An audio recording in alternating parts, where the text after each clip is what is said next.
Bună ziua, lume! Bine v-am găsit! Eu sunt Maia și astăzi filmăm un joc cu motociclete. Ok, hai să începem. În timp ce joc o să vă spun despre mine. Eu am 9 ani. Sunt născută în 2007, 4 decembrie.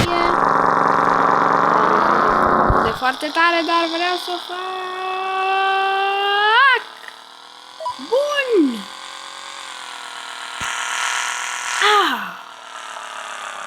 Uitați cât de super e jocul! Mâncarea mea preferată este tiramisu! Adică de fapt desertul, îmi pare rău, mă scuzați. Este tiramisu și mâncarea mea preferată, după cum ziceam, dar am greșit. Este macaroane sau spaghete?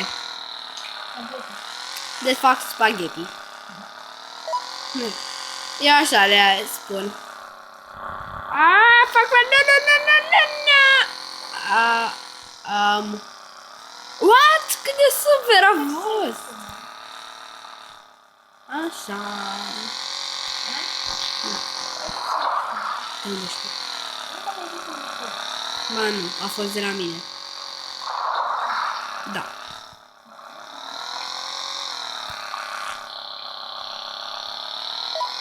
Bun! Au! Ba nu, nu mi-i fac.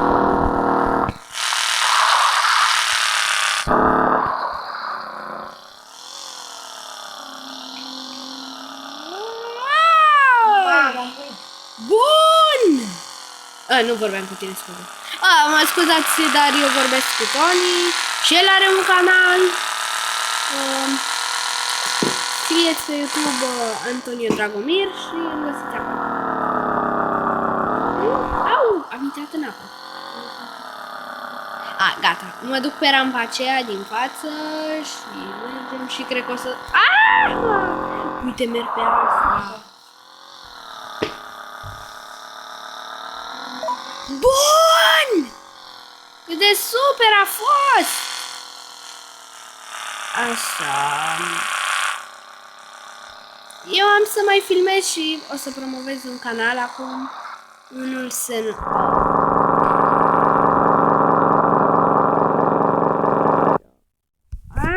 Fac. Restart, bine. Dar doar...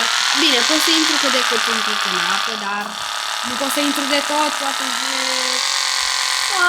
Trebuia să trec prin cer.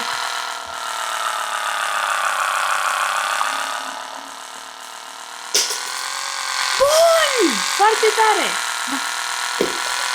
Ba nu.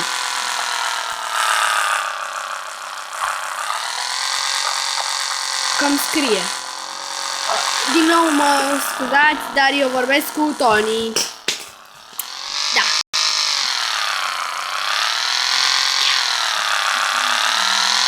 Și mai promovez un canal, deși este primul video. Maxima de Game. Este prietenul meu, adică nu în sensul de iubit, este prietenul meu.